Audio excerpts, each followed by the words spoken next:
ಅರಣ್ಯಕ್ಕೆ ಹೋಗುವ ಸಂದರ್ಭ ಮಾಡಿದಾಗ ನೀನು ಭೂತ್ಯೋಹ ಭೂಗಾನ್ ಪುರುಷಾತಿ ಸೃಷ್ಟಾನ್ ವಿಮುಕ್ತ ಸಂಘ ಪ್ರಕೃತಿ ಭಜಿಸುವ ಇದು ಜನ ಹೇಳಿದ್ದಾರೆ.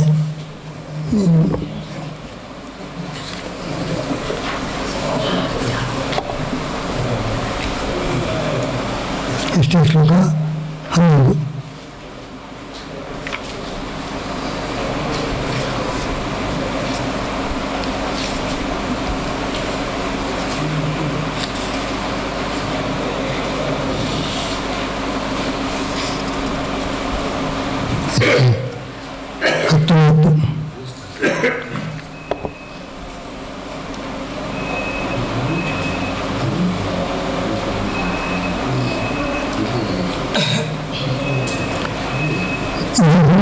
ಪುರುಷಾತಿ ಸೃಷ್ಟಾನ್ ಭೋಗಾನ್ ಅಂದರೆ ಲೌಕಿಕ ಪುರುಷರು ಕೊಡುವ ಭೋಗಗಳನ್ನು ಅನುಭವಿಸು. ವಿಮುಕ್ತ ಸಂಘವನ್ನು ಬಿಡು. ಒಮ್ಮೆ ಭೋಗವನ್ನು ಅನುಭವಿಸು ಅಂತ ಹೇಳುದು, ಸಂಘವನ್ನು ಬಿಡಿ ಅಂತ ಹೇಳುದು. ಏನು ಅರ್ಥ ಗೊತ್ತಾಗುವುದಿಲ್ಲ. ಪ್ರಿಯಮೃತ ಮಹಾರಾಜನಿಗೆ ಬ್ರಹ್ಮದೇವರು ಹೇಳುವಾಗ ನೀವು ಸಂಸಾರದಲ್ಲಿ ಗೃಹಸ್ಥಾಶ್ರಮ ಸ್ವೀಕಾರ ಮಾಡಿ ಭೂತ್ಯ ಭೋಗ ಎಲ್ಲ ಭೋಗ ಅನುಭವಿಸು. ವಿಮುಕ್ತ ಸಂಘವನ್ನು ಬಿಡು. ಇದಕ್ಕೆ ಅರ್ಥವನ್ನು ಆಚಾರ್ಯ ಹೇಳ್ತಾರೆ. ಪುರುಷ ಅಂದರೆ ಭಗವಂತ, ಯಾರೊಬ್ಬ ಪುರುಷ ಅಲ್ಲ. ಪುರುಷಾತಿ ಸೃಷ್ಟ ಭಗವಂತನ ಆದೇಶ ಮಾಡಿದ್ದಾನೆ. ಯಾರು ಯಾವ ಕರ್ತವ್ಯ ಮಾಡಬೇಕು ಎನ್ನುವುದಕ್ಕೆ ಭಗವಂತನ ಆದೇಶ ಉಂಟು. ಪರಮಾತ್ಮನ ಆದೇಶದಂತೆ ಅವಿರುದ್ಧವಾದ ಭೋಗವನ್ನು ಅನುಭವಿಸು. ಎಲ್ಲರೂ ಸನ್ಯಾಸಿಗಳಾಗಬೇಕಾಗಿಲ್ಲ. ಕೆಲವರು ಸನ್ಯಾಸ ಮಾರ್ಗದಲ್ಲಿ ಹೋಗ್ತಾರೆ, ಕೆಲವರು ಗೃಹಸ್ಥ ಧರ್ಮವನ್ನು ಆಚರಿಸಿ ಮೋಕ್ಷ ಪಡೆಯಬಹುದು. ಆದ್ದರಿಂದ ವಿಹಿತೋಯಸ್ಯ ಯೋ ಧರ್ಮ ವಿಷ್ಣುನ ಪ್ರಭವಿಷ್ಣುನ, ಭಗವಂತ ಯಾರಿಗೆ ಯಾವ ಧರ್ಮವನ್ನು ಧ್ಯಾನ ಮಾಡಿದ್ದಾನೆ ತೇನ ಮುಕ್ತಿ ಭವೇದು. ಹಾಗಾದರೆ ನಮಗೆ ಅಂಥ ಯೋಗ್ಯತೆ ಯಾವುದು?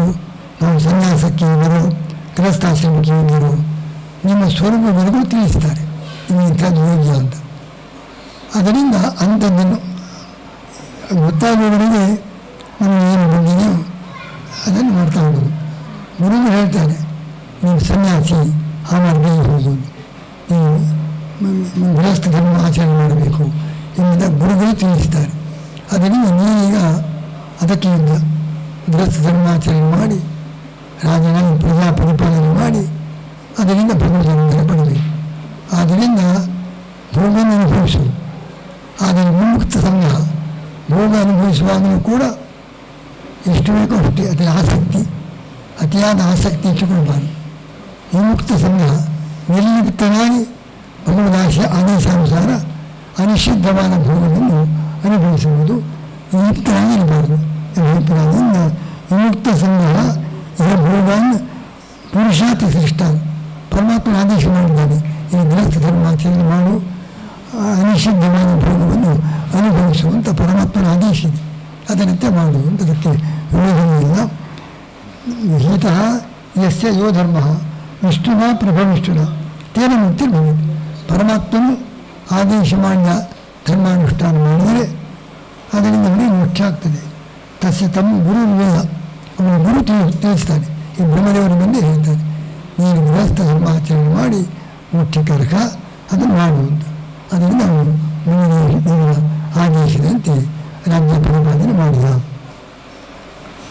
ದೇವಾದೀನಾಂ ಆದಿರಾಜ್ಞಾಂ ಮಹೋದ್ಯೋಗೋಪಿ ನಾತ್ಮನಃ ನೋಮನಃ ವಿಷ್ಣುಶ್ಚರತಿ. ಅವರಿಗೆ ದೇವತೆಗಳಿಗೆ ರಾಜನಿಗೆಲ್ಲ ಎಷ್ಟು ಸಂಸಾರದ ರಾಜ್ಯ ಪರಿಪಾಲನೆ ಮಾಡ್ತಾ ಇದ್ದರೂ ಪರಮಾತ್ಮನಿಂದ ಮನಸ್ಸು ಚಲಿಸಲಿಲ್ಲ. ಭಗವಂತನ ಮನಸ್ಸು ಚಲಿಸದೆ ಭಗವತಿಯೇ ಭಕ್ತಿ ಮಾಡಿಕೊಂಡೇ ಅವರು ಎಲ್ಲ ಥರದ ಲೌಕಿಕ ಕಾರ್ಯವನ್ನು ಮಾಡುತ್ತಾರೆ. ದೇವಾದೀನ ಆದಿರಾಜ್ಞಾಂ ಮಹೋದ್ಯೋಗೋಪಿ ಉದ್ಯೋಗೇಪಿ ಮನಃ ವಿಷ್ಣುಸ್ತಕಾಸ್ತಾದ ನಿಜ, ಅಷ್ಟು ಶಕ್ತಿ ಉಂಟು. ಅದರಿಂದ ಅನ್ಯಾಸಕ್ತನಾಗದೆ ಭಗವಂತನಿಗೆ ಮಗ್ನನಾಗಿ ಎಲ್ಲ ಭೋಗವನ್ನು ನೀನು ಅನುಭವಿಸು ಎಂಬುದಾಗಿ ಪರಿಮಿತರಾದನಿಗೆ ಬ್ರಹ್ಮದೇವರು ಆದೇಶ ಮಾಡ್ತಾರೆ.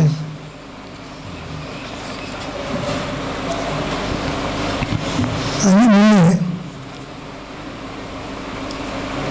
ಪ್ರಿಯಮೃತ ಎಲ್ಲ ದೀಪದ ವ್ಯವಸ್ಥೆ ಯಾವಾಯ ತದ್ಚರಣ ನಿಯಮಿತ ಪರಿಕಾಹ ಅವನ ರಥದ ಹೋಗಿ ಅದರಿಂದ ಬೇರೆ ಬೇರೆ ರೀತಿಯಿಂದ ದೊಡ್ಡ ಕಾಲುವೆಗಳಾದವು.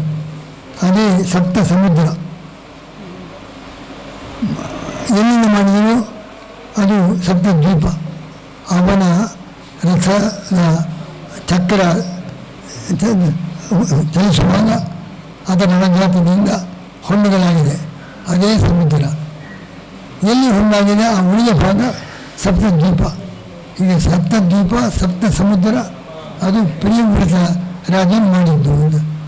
ಅದು ಮಾತ್ರ ಸರಿಯಾಗುವುದಿಲ್ಲ. ಯಾಕೆಂದರೆ ಸೃಷ್ಟಿ ಮಾಡುವಾಗಲೇ ಸಪ್ತದ್ವೀಪಗಳ ಸೃಷ್ಟಿಯಾಗಿದೆ, ಸಪ್ತ ಸಮುದ್ರಗಳ ಸೃಷ್ಟಿಯಾಗಿದೆ. ಪ್ರಿಯವ್ರತ ರಾಜನ ರಥಚಕ್ರ ಚಲಿಸಿ ಆ ಮೂಲಕ ದ್ವೀಪ ಸಮುದ್ರ ನಿರ್ಮಾಣವಾಯಿತು ಅಂತ ಹೇಗೆ ಅಂತ ಪ್ರಶ್ನೆ. ಅಂದರೆ ಪೂರ್ವ ಸೃಷ್ಟಾನ್ ರಥಾವೃತ್ಯ ಸ್ಥೂಲಂ ಚಕ್ರೆ ಮೊದಲು ಇದ್ದದ್ದೇ ಅದು ಮತ್ತಷ್ಟು ವಿಸ್ತಾರ ಮಾಡಿದ್ದು. ಸಾಗರ ಪುತ್ರರಿಂದ ಅದು ಮುಂಚೆ ಸಾಗರ ಇರಲಿಲ್ಲ, ಅವರು ಅದನ್ನು ತೋಡಿ ಮತ್ತಷ್ಟು ದೊಡ್ಡದು ಮಾಡಿದರು ಅಂತ ಇಷ್ಟೇ ಅರ್ಥ ಹೊರತು ಸಪ್ತದ್ವೀಪ ಸಪ್ತ ಸಮುದ್ರ ಮೊದಲೇ ಇತ್ತು. ಪೂರ್ವ ಸೃಷ್ಟಾನ್ ರಥಾವೃತ್ಯ ಸ್ಥೂಲಾಂ ಚಕ್ರೆ ಪರಿವೃತ ಸಮುದ್ರ ತೇನ್ ತತ್ಕರ್ತ ಇತ್ಯಾದಿ. ಪರಿವೃತ ಸಮುದ್ರ ಮಾಡಿದ ಅಂದರೆ ಸಮುದ್ರವನ್ನು ಅಗಲ ಮಾಡಿದ ಅಂತ ಇಷ್ಟೇ ಅರ್ಥ. ಈ ಶಿಯೋಜಿಕಾಲ ಮಾಡಿ ಆ ಸಮುದ್ರವನ್ನು ಸ್ವಲ್ಪ ಅಗಲ ಮಾಡಿದ್ದಾರೆ. ಮುಂಚೆ ಅದೇ ನೆಲೆ ಇತ್ತು, ದೊಡ್ಡದಾಗಿ ಅದನ್ನೆಲ್ಲ ಕೊರೆದು ದೊಡ್ಡ ಕಾಲುವೆ ಮಾಡಿ ಶಿಯೋಜಿ ಕಾಲುವೆ ಅಂತ ಬಹಳ ಪ್ರಸಿದ್ಧ. ಅದರಂತೆ ಪ್ರಿಯವ್ರತರಾದ ಇದ್ದ ಸಮುದ್ರವನ್ನೇ ದೊಡ್ಡದಾಗಿ ಮಾಡಿದ ಅಂತ ಇಷ್ಟೇ ಅರ್ಥ. ಪೃಥ್ವಿರಾಜರು ಸಮುದ್ರ ಮಾಡಿದ್ದಲ್ಲ, ಅವನು ನೆಲವನ್ನು ಸಮತಟ್ಟು ಮಾಡಿದ. ಗ್ರಾಮ ನಗರ ವಾಸಯೋಗ್ಯವಾಗುವಂತೆ ಮಾಡಿದರು. ಪೂರ್ವಸೃಷ್ಟಾನ್ ರಥಾವೃತ್ಯ ಸ್ಥೂಲಾಂ ಚಕ್ರೆ ಪರಿವೃತ ಸಮುದ್ರ ತೇನ ತತ್ಕರ್ತ ಇತ್ಯಾಹು ಏನು ಪರಿವೃತಂ. ಇನ್ನು ಕೆಲವು ವರ್ಣನೆ ಮಾಡಿ ಒಬ್ಬ ಸುಂದರ ಯುವತಿ, ಅವಳ ಬಗ್ಗೆ ನಾಭಿನಾಗ ಅವನು ವಿಶೇಷವಾಗಿ ಸ್ತೋತ್ರ ಮಾಡ್ತಾನೆ, ವರ್ಣಿಸ್ತಾನೆ. ಇದೆಲ್ಲ ಕೆಲವು ಕಡೆ ಸಂದರ್ಭದಲ್ಲಿ ಹಾಸ್ಯ ಪ್ರಲಾಪದ ಸಂದರ್ಭದಲ್ಲಿ ಆ ವಾಕ್ಯಕ್ಕೆ ವಿಶೇಷ ಅರ್ಥ ಇಲ್ಲ, ಆ ರೀತಿ ಬಂದಿದೆ. ಅದು ಪ್ರಲಾಪ ರೂಪವಾಗಿ ಬಂದಿದೆ. ಆಗ್ರಿದ್ರ ಬರೀ ಸ್ತ್ರೀ ವರ್ಣನೆ ಮಾಡ್ತಾ ಇದ್ದಾನೆ. ಕಾತ್ವಂ ಚಿಕೀರ್ಷಿಸಿ ಮಾಯಾಸಿ ಕಾಪಿ ಭಗವತ್ ಪರ ನೀನು ದೇವರ ಮಾಯೆಯೋ ಅಂತ ಅವಳನ್ನೆಲ್ಲ ಅವಳ ಸಂಬಂಧಗಳನ್ನೆಲ್ಲ ವರ್ಣಿಸಿದ್ದಾರೆ. ಇದು ಕೆಲವು ಸಲ ಪ್ರಲಾಪ ದೃಷ್ಟಿಯಿಂದ ಭಗವಂತ ಹೇಳಿದ ಅನರ್ಥಕ ವಾಕ್ಯವು ಕೂಡ ಕೆಲವು ಕಡೆ ಪ್ರಯೋಗ ಮಾಡುವುದುಂಟು.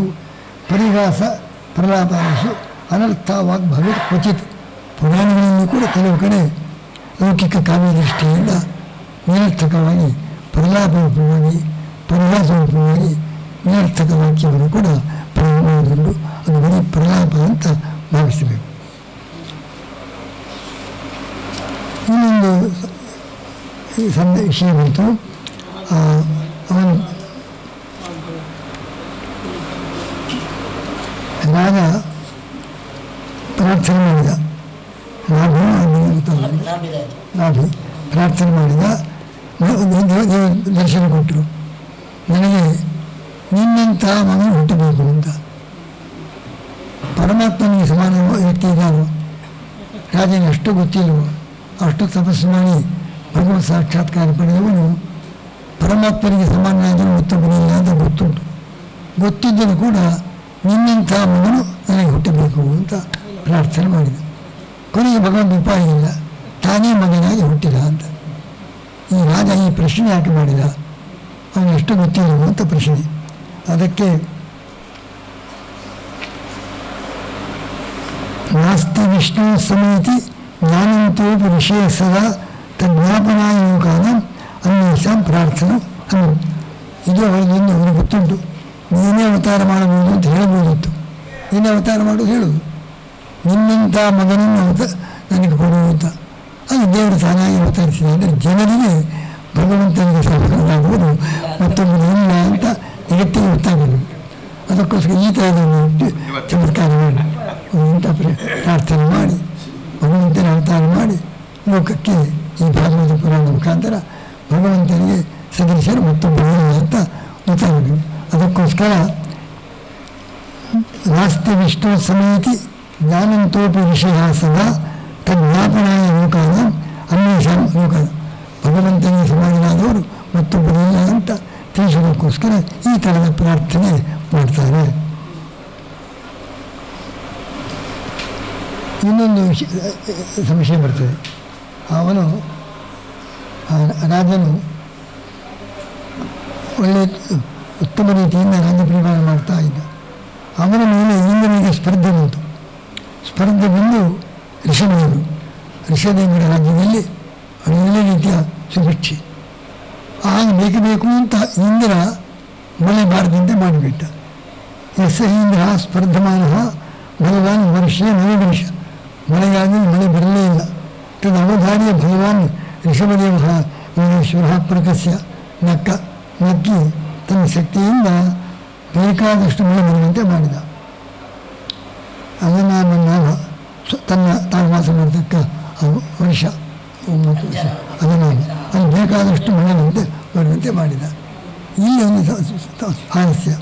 ಋಷಭದೇವರು ಪರಮಾತ್ಮ, ಇಂದ್ರ ಬೇರೆ ಬೇರೆ ಕಲ್ಪದಲ್ಲಿ ಇಂದ್ರರು ಮೊದಲಾಗ್ತಾರೆ. ಆ ಕಾಲದಲ್ಲಿ ಇಂದ್ರ ಅಂದರೆ ಪರಮಾತ್ಮನೇ ಇಂದ್ರನಾಗಿ ಅವತಾರ ಮಾಡಿದ್ದು.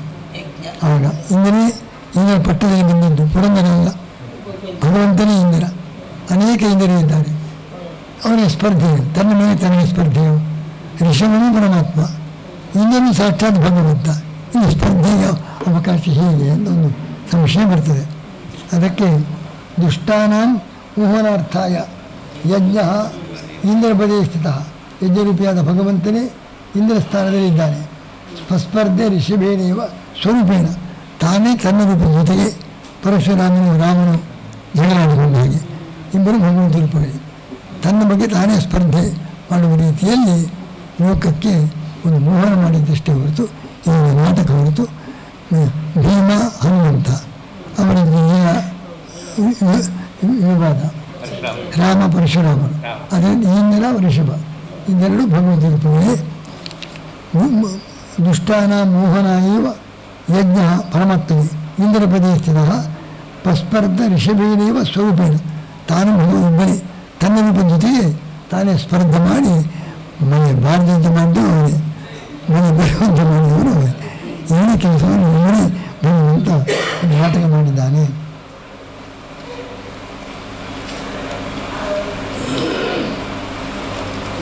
ಪರಾಭವಸ್ತಾವತ್ ಅಬೋಧಜಾತಃ ಯಾವನ್ನ ಜಿಜ್ಞಾಸತೆ ಆತ್ಮತತ್ವಂ ತಾವತ್ ಕ್ರಿಯಾ ತಾವದಿದಂ ಮನೋಮಯಿ ಕರ್ಮಾತ್ಮಕಂ ಏನ ಶರೀರಬದ್ಧ ಎಂಬಲ್ಲಿ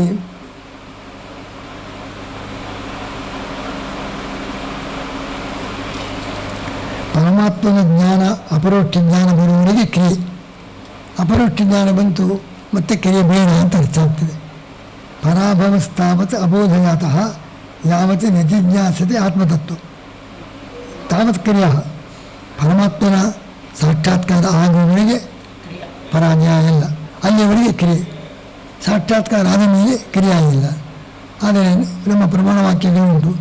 ಏತಾದೃಶೋಪನಾಚಾರಂ ಅತೀತಾನಾಗತ ಜ್ಞಾನಿ ತ್ರೈಲೋಕ್ಯ ಧರ್ಮಕ್ಷಮ ಏತಾದೃಶೋಪನಾಚಾರಂ, ಅಪರೋಕ್ಷ ಜ್ಞಾನ ಬಂದ ಮೇಲೂ ಕೂಡ ಕರ್ತವ್ಯ ಮಾಡಬೇಕು ಅಂತ ವಾಕ್ಯ ಉಂಟು. ಇದು ಅಪರೋಕ್ಷ ಜ್ಞಾನ ಬಂದ ಮೇಲೆ ಕಾರ್ಯ ಇಲ್ಲ ಅಂತ ವಾಕ್ಯ ಇದೆ, ಪರಸ್ಪರ ವಿರೋಧ ಬಂತು. ಅದಕ್ಕೆ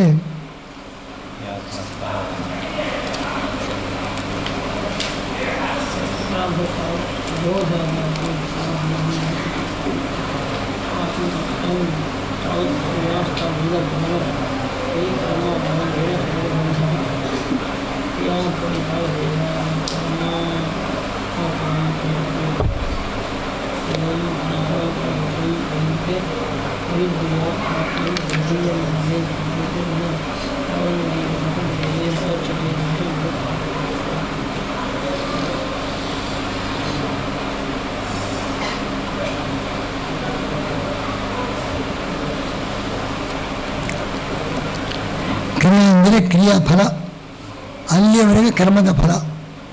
ಅಪರೋಕ್ಷ ಜ್ಞಾನ ಬಂದ ಮೇಲೆ ಅವನು ಏನು ಮಾಡಿದರೂ ಅವನಿಗೆ ಲೇಪ ಆಗುವುದಿಲ್ಲ, ಇಷ್ಟರ್ಥ. ಮತ್ತು ಕರ್ಮಾನುಷ್ಠಾನ ಮಾಡ್ತಾನೆ, ಆನಂದಾತಿಶಯಕ್ಕೋಸ್ಕರ ಕರ್ಮಾನುಷ್ಠಾನ ಮಾಡಬಹುದು. ಆದರೆ ನಿಷಿದ್ಧ ಕರ್ಮ ಮಾಡಿದರೆ ಅದು ಅನರ್ಥ ಆಗುವುದುಂಟು. ಅದು ಇಲ್ಲ.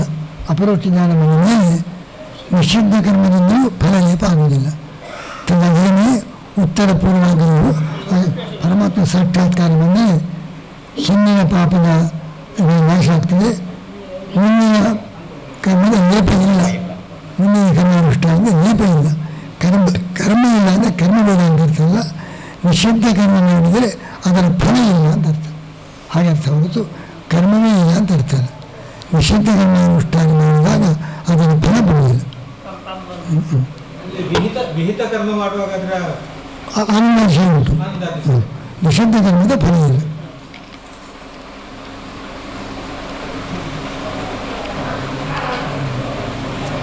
ಕ್ರಿಯೆ ಅಂದರೆ ಬಂಧಕ ಕರ್ಮ, ಅದಿಲ್ಲ ಅಂತ ಅರ್ಥ. ಕರ್ಮ ಉಂಟು, ಕ್ರಿಯಾ ಇಲ್ಲ ಅಂದರೆ ಫಲಜನಕವಾದ ಬಂಧಜನಕವಾದ ಕ್ರಿಯೆ ಇಲ್ಲ, ಅನಿಷ್ಟಜನಕವಾದ ಕ್ರಿಯೆ ಇಲ್ಲ. ಕ್ರಿಯಾದಿಂದ ಅನಿಷ್ಟ ಆಗುವುದಿಲ್ಲ, ಕ್ರಿಯಾದಿಂದ ಬಂಧ ಆಗುವುದಿಲ್ಲ. ಆನಂದಾತಿಶಯ ಆಗುವುದು, ಬಂಧ ಆಗುವುದಿಲ್ಲ. ಕ್ರಿಯಾದ ಫಲ ಬಂಧ ಅದಿಲ್ಲ. ಹೀಗೆ ಅರ್ಥ ಮಾಡಬೇಕು.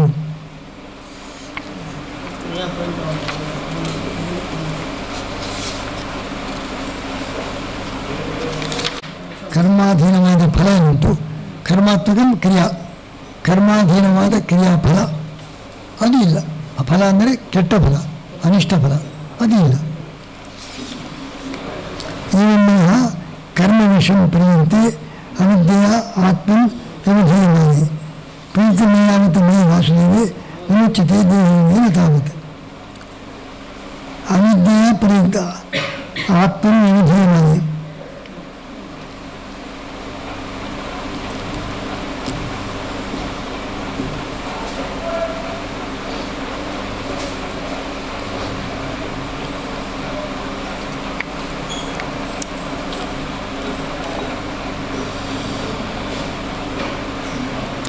ಈ ಶ್ಲೋಕದ ಅರ್ಥ ಸ್ಪಷ್ಟ ಆಗುವುದಿಲ್ಲ, ಅದು ಬಿಡಿಸ್ತಾ ಇದ್ದಾರೆ. ಆತ್ಮ ಅಂದರೆ ಪರಮಾತ್ಮ ಅಥವಾ ಜೀವಾತ್ಮ.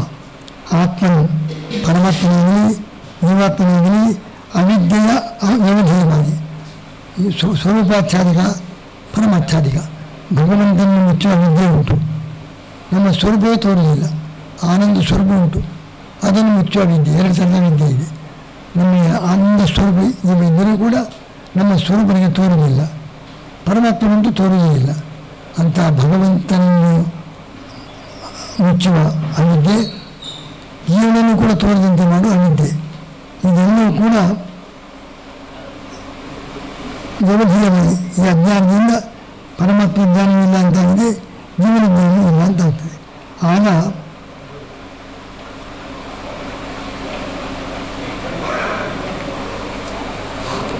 ಮನಃ ಕರ್ಮ ವಿಷಂ, ಆಗ ಅಂತಃಕರಣ ಅವಿದ್ಯಾಧೀನವಾಗಿ ಸಂಸಾರಕ್ಕೆ ಕಾರಣಭೂತವಾದ ಕಾರ್ಯವನ್ನು ಮಾಡ್ತಾ ಇದೆ. ಯಾವಾಗ ಪರಮಾತ್ಮನ ಜ್ಞಾನವೂ ಇಲ್ಲ, ಸ್ವರೂಪ ಜ್ಞಾನವೂ ಇಲ್ಲ, ಅಜ್ಞಾನ ಎರಡೂ ಮುಚ್ಚಲ್ಪಟ್ಟಾಗ ಕರ್ಮ ವಿಷಂ ಮನಃ, ಕರ್ಮಾಧೀನವಾದ ಮನಸ್ಸು ಪ್ರಯುಕ್ತಿ ನಾನಾ ಥರದ ಸಂಸಾರಕ್ಕೆ ಕಾರಣವಾದ ವ್ಯವಹಾರದಲ್ಲಿ ತಮ್ಮನ್ನು ತೊಡಗಿಸಿಕೊಳ್ತದೆ. ಯಾವಾಗ ಪರಮಾತ್ಮನ ಭಕ್ತಿ ಪ್ರೀತಿಯನ್ನು ಯಾವತ್ತೂ ವಾಸುದೇವಿ ಮುಚ್ಚದೆ, ಭಗವದ್ ಭಕ್ತಿಯಿಂದಲೇ ಇದರ ಮುಚ್ಚದೆ. ಜೀವನು ಅಜ್ಞಾನದಿಂದ ತನ್ನ ಜ್ಞಾನವೂ ಇಲ್ಲ, ಭಗವಂತನ ಜ್ಞಾನವೂ ಇಲ್ಲ. ಈ ಸ್ಥಿತಿಯಲ್ಲಿ ಅಂಥ ಸ್ಥಿತಿಯಲ್ಲಿದ್ದಾಗ ಕರ್ಮಾಧೀನವಾದ ಅಂತಃಕರಣವು ನಾನಾ ಥರದ ಸಾಂಸಾರಿಕ ಕಾರ್ಯದಲ್ಲಿ ಅದು ಪ್ರವೃತ್ತವಾಗ್ತದೆ. ಇದರ ಮೋಚನೆ ಆಗಬೇಕಾಗಿದ್ದರೆ ಪರಮಾತ್ಮನಲ್ಲಿ ಭಕ್ತಿ ಬೇಕು. ಆ ವಾಕ್ಯಕ್ಕೆ ಅಷ್ಟು ಸ್ಪಷ್ಟ ಆಗುವುದಿಲ್ಲ. ಅದು ಅವಿದ್ಯೆಯ ಪ್ರವೃತ್ತಿ. ಕರ್ಮ ವಿಷಯ ಮನಃ, ಅವಿದ್ಯೆಯನ್ನು ಎಲ್ಲಿ ಅನ್ನೋದು ಗೊತ್ತಾಗುವುದಿಲ್ಲ. ಅವಿದ್ಯೆಯ ಪ್ರವೃತ್ತಿ ಎರಡು ಕಡೆಯಿಂದ, ಅವಿದ್ಯೆಯ ಆತ್ಮನು ವ್ಯವಧೇಯವಾಗಿ ಅಜ್ಞಾನದಿಂದ ಪರಮಾತ್ಮನು ತಾನು ಮುಚ್ಚಲ್ಪಟ್ಟಾಗ ಕರ್ಮ ವಿಷಯ ಮನಃ ಅವಿದ್ಯೆಯ ಪ್ರವೃತ್ತಿ, ಅವಿದ್ಯೆಯಿಂದಾಗಿ ನಾನಾ ಥರದ ಸಂಸಾರ ಕಾರ್ಯದಲ್ಲಿ ಪ್ರವೃತ್ತವಾಗ್ತದೆ. ಯಾವತ್ತೇ ಮೈ ವಾಸುವಿಗೆ ಪ್ರೀತಿ ಭಗವಂತನಲ್ಲಿ ಭಕ್ತಿ ಬರುವುದಿಲ್ಲವೋ ಅಲ್ಲಿವರೆಗೆ ಮೋಕ್ಷ ಆಗುವುದಿಲ್ಲ ಅಂತ ವಿಶೇಷ ಏನಿಲ್ಲ. ಅಲ್ಲಿ ಅವಿದ್ಯೆ ಎನ್ನುವುದಕ್ಕೆ ಅನ್ಯ ಅಥವಾ ಅಷ್ಟು ಮಾತ್ರ ಮಾಡಿದ್ದಾನೆ. ಇಷ್ಟ. ಇನ್ನು ಸ್ತ್ರೀ ಸಂಪರ್ಕ ಮಾಡಿದರೆ ಅನರ್ಥ ಅಂತ ಹೇಳಿದ್ದಾರೆ. ಪುಂಸ ಸ್ತ್ರೀಯ ವಿಚಿನಿ ಭಾವ ಏಷಃ ತಯೋರ್ಮಿತೋ ಹೃದಯ ಗ್ರಂಥಿ. ಸಂಸಾರ ಇವನ ಸ್ತ್ರೀ ಪುರುಷರ ಸಂಪರ್ಕ ಅದು ದೊಡ್ಡ ಒಂದು ಗಂಟು, ಬಿಡಿಸಲಾರದ ಗಂಟು, ಅನರ್ಥಕಾರಿ ಅಂತ ಬೈದಿದ್ದಾರೆ. ಇದಕ್ಕೆ ಹೆದರಬೇಡಿ. ಬ್ರಹ್ಮಾದ್ಯ ಯಾಜ್ಞವಲ್ಕ್ಯಾದ್ಯ ಮುಖ್ಯಂತೆ ಸ್ತ್ರೀ ಸಹಾಯನ. ಸ್ತ್ರೀಯರ ಸಹಕಾರ ಇಟ್ಟುಕೊಂಡೇ ಬ್ರಹ್ಮಾದ ದೇವತೆಗಳು ಋಷಿಗಳು ಎಲ್ಲ ಕೆಲವರು ಮಾತ್ರ ಬಂಧನ, ಅತಿಯಾದ ಮೋಹ ಇರಬಾರದು. ಸ್ತ್ರೀಯರ ಸಹಕಾರ ಇಟ್ಟುಕೊಂಡೇ ಬ್ರಹ್ಮಾದ ದೇವತೆಗಳು ಋಷಿಗಳು ಮೋಕ್ಷ ಪಡೆದಿದ್ದಾರೆ. ಬ್ರಹ್ಮಾದ್ಯ ಆಚಾರ್ಯರು ಯಾಜ್ಞವಲ್ಕ್ಯಾದ್ಯ ಮುಚ್ಯಂತೆ ಸ್ತ್ರೀ ಸಾಯಿನ ಬದ್ಧಂತೆ ಕೇಚನ. ಕೆಲವರು ಮಾತ್ರ ಬಂಧನ. ಈ ವ್ಯತ್ಯಾಸ ತಿಳ್ಕೊಳ್ಬೇಕು. ಸ್ತ್ರೀಯ ಎಲ್ಲ ಬಿಟ್ಟೇ ಬಿಡಬೇಕು ಅಂತ ಅರ್ಥ ಅಲ್ಲ. ಗೃಹಸ್ಥ ಜೀವನ ಅನರ್ಥಕಾರಿ ಅಂತ ಅವನು ಭಾವಿಸಬಾರದು ಅಂತ ಅಧಿಕಾರಿ. ಅದು ಕೆಲವರು ಅವರು ಸ್ತ್ರೀ ಸಂಪರ್ಕ ಸಂಸಾರದ ಬಂಧನದಿಂದ ಮತ್ತಷ್ಟು ಅಧಪತನಕ್ಕೆ ಹೋಗಿ ಕೆಲವರು ಇದ್ದಾರೆ, ಎಲ್ಲರೂ ಹಾಗಿಲ್ಲ. ಅದರಿಂದ ಗೃಹಸ್ಥರಾದವರು ಕೂಡ ಸ್ತ್ರೀ ಸಹಾಯದಿಂದ ಧಾರ್ಮಿಕರಾಗಿ ಮೋಕ್ಷವನ್ನು ಪಡೆಯಲಿಕ್ಕೆ ಅವಕಾಶ ಇದೆ ಅಂತ ಆಚಾರ್ಯರು ಸ್ಪಷ್ಟೀಕರಣ ಮಾಡಿದ್ದಾರೆ. ಕೆಲವರೆಲ್ಲ ಮೋಕ್ಷ ಆಗಬೇಕಾಗಿದ್ದರೆ ಗೃಹಸ್ಥರಾಗಲೇಬಾರದು, ಸನ್ಯಾಸಿ ಆಗಬೇಕು. ಹಾಗಿಲ್ಲ, ಸನ್ಯಾಸಿಗಳಿಗೆ ಮೋಕ್ಷ ಉಂಟು, ಗೃಹಸ್ಥರಿಗೆ ಮೋಕ್ಷ ಉಂಟು ಅಂತ ಆಚಾರ್ಯರ ಅಭಿಪ್ರಾಯ.